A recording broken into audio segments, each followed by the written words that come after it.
Objetivamente, em relação a esta matéria que trazida hoje pelo PS Madeira em relação ao programa de captação de rotas e operações aéreas, em teoria, não me choca a proposta que aqui é feita e não me choca porque, de acordo com aquilo que me foi possibilitado ler, é algo que está a acontecer.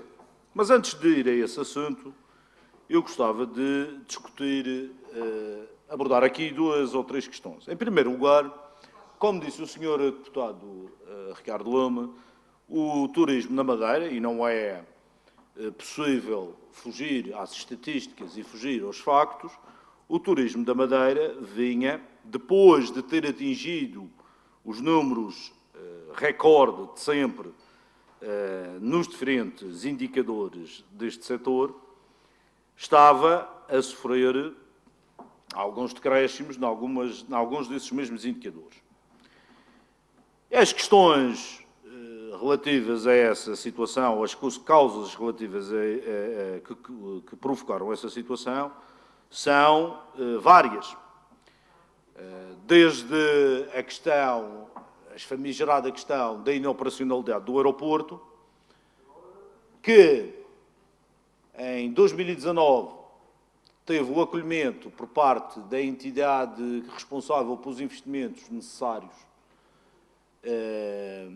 a fazer no aeroporto da Madeira, teve esse acolhimento, teve o compromisso de proceder a esses investimentos e, segundo se sabe, nada aconteceu em termos da inclusão desses equipamentos nos planos de investimento da NAV, neste caso a entidade responsável, e só esperamos, todos nós esperamos, que a situação que tem vindo a acontecer relativamente a esta questão da pandemia não venha a se traduzir num leitmotiv para essa mesma entidade não fazer aquilo a que se comprometeu. Esperemos que isso não aconteça a bem da Madeira, a bem do turismo da Madeira e a bem do próprio país, uma vez que a Madeira é também uma entrada de turistas no país. Depois temos a questão que se prendeu com as perturbações que aconteceram no setor das companhias aéreas. Várias foram as companhias que entraram em processos de falência, ainda que, passado algum tempo, tivesse havido e tivéssemos assistido à recuperação de muitos desses passageiros por parte da assunção de outras companhias dessas mesmas rotas. E, portanto, é uma questão que está relativamente mitigada. Em relação à questão do Porto Santo, a questão do Porto Santo é uma questão fundamental. É uma questão fundamental porque cada vez mais o Porto Santo se afirma como um destino, diria eu, autónomo do destino Madeira. Cada vez mais o produto tem sido apresentado e tem-se ele próprio apresentado como algo de único e a questão relativa às ligações aéreas entre o Porto Santo e a Madeira é uma questão que, de facto, merece uma atenção muito especial, que não tem tido, eventualmente, a atenção necessária. Mas, Sr. Deputado, aqui também é uma questão factual, Sr. Deputado Miguel Brito. Estamos a falar de um contrato feito entre o Estado português e a companhia, ainda que ouvidos os responsáveis do Governo Regional e da autarquia do Porto Santo, mas, de facto, sistematicamente temos vindo a assistir a um contrato que não satisfaz todas as partes, especialmente as pessoas do Porto Santo. Sistematicamente, cada contrato que é assinado é alvo de críticas, é alvo, eventualmente, até de ajustes, e, portanto, eu tenho a impressão que a primeira entidade a ser ouvida, ou as primeiras entidades a serem ouvidas em relação a esta matéria, só podem ser as entidades do Porto Santo, as pessoas do Porto Santo, as empresas do Porto Santo e garantir que aquelas que são as condições mínimas que essas entidades pretendem sejam, de facto, contempladas no caderno de encargos. E aqui não é, ao contrário do que muitos podem pensar, não é um chutar as culpas para Lisboa, é tal como as coisas são.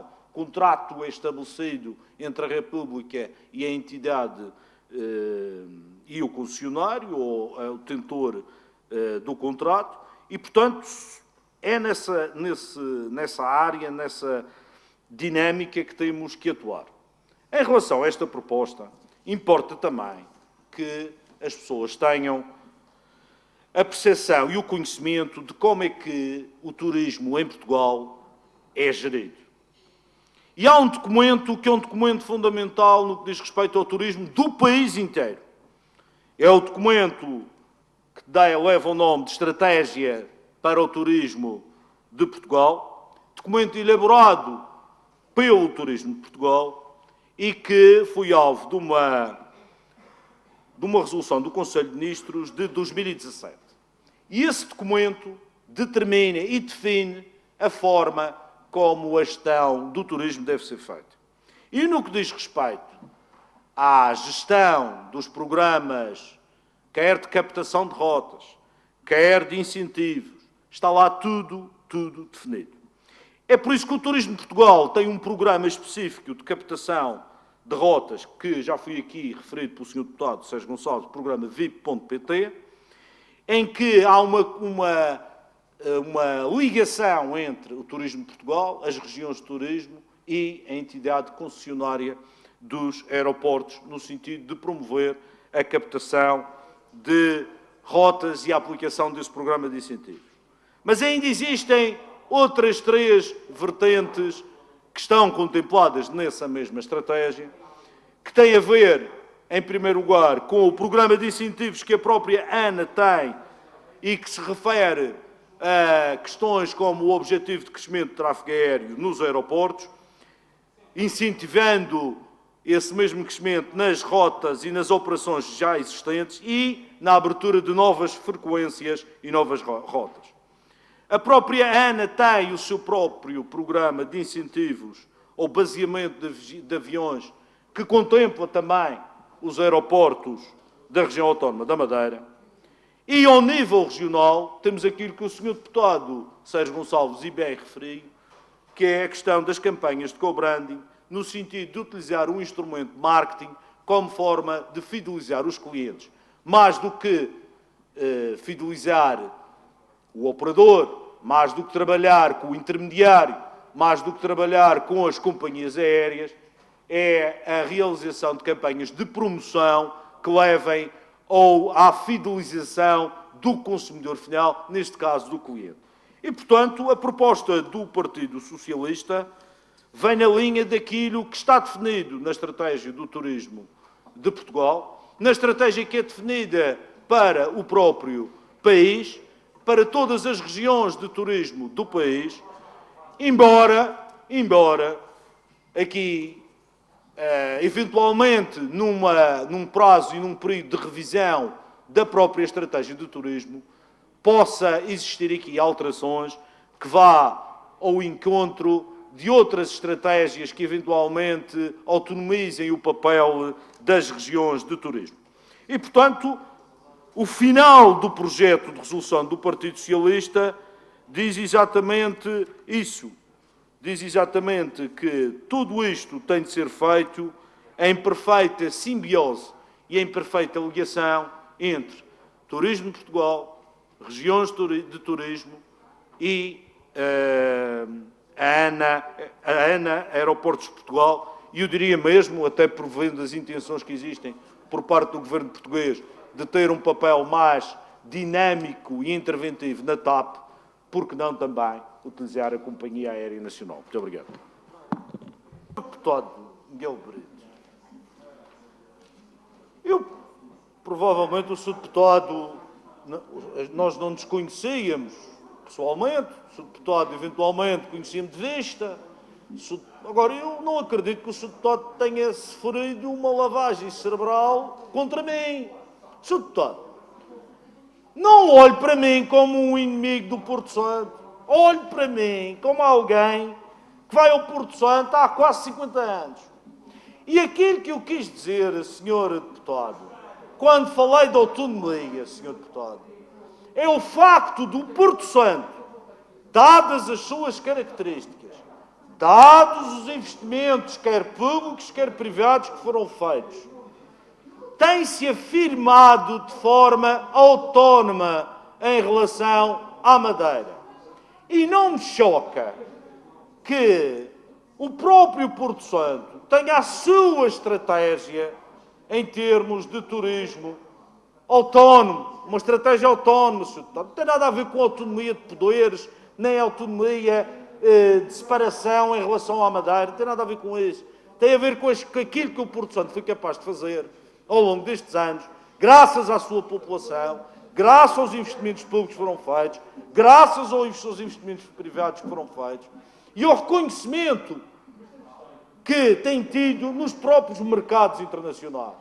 Quando se fala do Porto Santo, fala-se de uma realidade diferente do que é a Madeira. Não é uma parte da Madeira, é assim algo que se destacou. E, portanto, foi aí que eu referi à autonomia. Tinha-me feito outra pergunta, o Sr. Deputado, que tinha a ver com... Sr. Deputado, isso é... Não lhe vou falar de documentos, não há documentos. O que lhe vou dizer é uma questão de bom senso, Sr. Deputado. Quem vai desenhar um caderno de encargos para a atribuição de um contrato de transporte, Sr. Deputado, e perante tudo o que tem acontecido ao longo destes anos, Sr. Deputado, não houve um contrato que não tivesse tido reclamações por parte das pessoas do Porto Santo. E já tivemos lá Aerocondor, Seven Air, tantas companhias, a Binter, tantas companhias. Portanto, se não é do malho, é do malhadeiro, Sr. Deputado. Se não é do malho, é do malhadeiro. E, Sr. Deputado, quando referi que já há vários interessados e que o Sr. Secretário disse que há vários interessados, ainda bem que há vários interessados. Porque houve uma altura em que não havia nenhum interessado. Houve alturas, e o Sr. Deputado sabe disso. Foi preciso fazer prorrogações, foi preciso fazer acordos para que se mantivesse o transporte. E ainda bem, se há, eu não sei se há, Sr. Deputado. Não fui eu que fiz as afirmações, não sei se há. Mas se há, não é mau, porque a concorrência é sempre positiva. Sr. Deputado Ricardo Leme, em relação à questão das taxas, o PSD já apresentou na Assembleia da República várias iniciativas no sentido de baixar as taxas. Sr. Deputado, não, deste debate específico, não traga os seus traumas antigos, Sr. Deputado. Calma, a gente depois fala sobre isso, mas agora, Sr. Deputado, não fala sobre isso. Sr. Deputado Ricardo Leme, Sr. Deputado Ricardo Leme, nessa matéria estamos perfeitamente em sintonia. E, portanto, queira quem de direito ter vontade para baixar as taxas. Agora, este diploma, com o devido respeito que eu tenho por quem o fez, é um diploma que não passa de um pleonasmo, é reforçar aquilo que já existia e que já existe. E, portanto, nessa matéria tem o valor que ele próprio demonstra. Muito obrigado. Muito obrigado.